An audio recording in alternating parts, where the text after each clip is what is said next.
Salut, c'est Trado. Voilà, vidéo de mise à jour du CAC. Séance très intéressante aujourd'hui puisqu'on termine avec une chute assez considérable de 1,6% et c'est vrai qu'on était plus habitué à la hausse qu'à la baisse.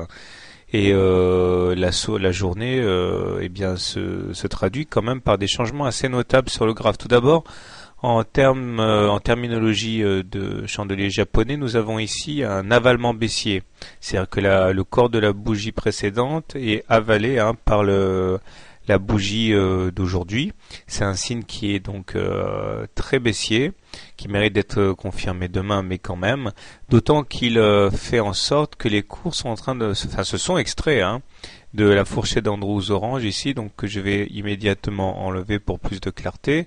Bye bye la fourchette orange, ce qui nous permet du coup d'en tracer une nouvelle dont la pertinence reste encore à établir. Enfin, du moins tant qu'elle n'est pas invalidée, elle est valable. Je vais je vais la reprendre en orange. Donc voici le plus haut, voici le plus bas et voici le troisième point. Voilà. Donc si on devait aller rallier l'objectif de cette nouvelle fourchette d'Andrews orange, il faudrait s'attendre à ce que les cours aillent donc rallier la médiane ici, c'est-à-dire 2800 au minimum. Cet objectif sinistre restera valable tant qu'on n'aura pas cassé par le haut la fourchette d'Andrews. Alors c'est intéressant parce que du coup on se retrouve avec un regain d'intérêt pour les divergences baissières cachées que j'avais pas enlevées du graphe parce que tout simplement elles étaient toujours actives.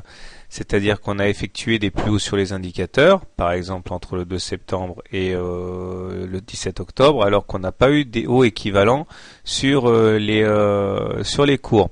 Ça, c'est un signe, je m'en suis déjà expliqué, qui était très largement baissier. Enfin, en tout cas, ça montrait que la tendance haussière n'était pas saine.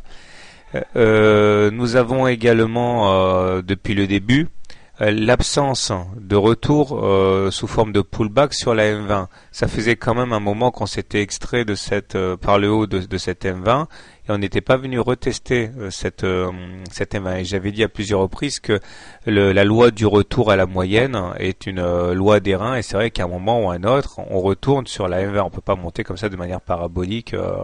Donc peut-être qu'on va venir chercher la M20. Ce serait assez intéressant parce qu'on ferait en même temps le fameux pullback sur la ligne de coup à suivre donc.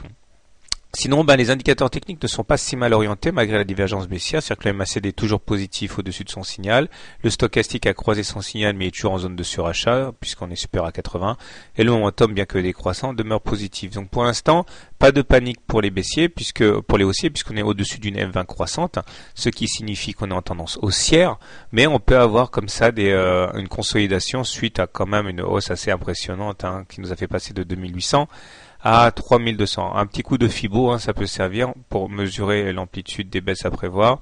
Voilà. Là, on est venu chercher les 23,6% de retracement de Fibonacci. On a clôturé au-dessus, donc on peut tout à fait envisager de repartir vers l'avant. Mais si on clôture en dessous des 23,6% demain, par exemple, il faudrait viser les 38,2%. Voilà. Donc, comme je l'ai dit, on est en tendance haussière car on est au-dessus d'une M20 haussière. Cependant, on est rentré en période de consolidation. Si vous êtes haussier, vous pouvez acheter tout de suite en arguant du fait que les 23,6% de Fibo ont tenu, on va repartir à la hausse. Si vous êtes plus prudent, vous attendrez un retour sur la M20 pour acheter. Si vous êtes baissier, par contre, soit vous êtes agressif et vous shortez tout de suite, soit vous étonnez éventuellement qu'on se rapproche du haut de la fourchette d'Andrews rouge pour shorter. Voilà. Faites ce que vous voulez, mais en tout cas, ce qui est sûr, c'est que la tendance est toujours haussière, mais en période de consolidation. Donc, je serai plutôt personnellement acheteur, mais sur repli. Bonne soirée, bon trade. À demain.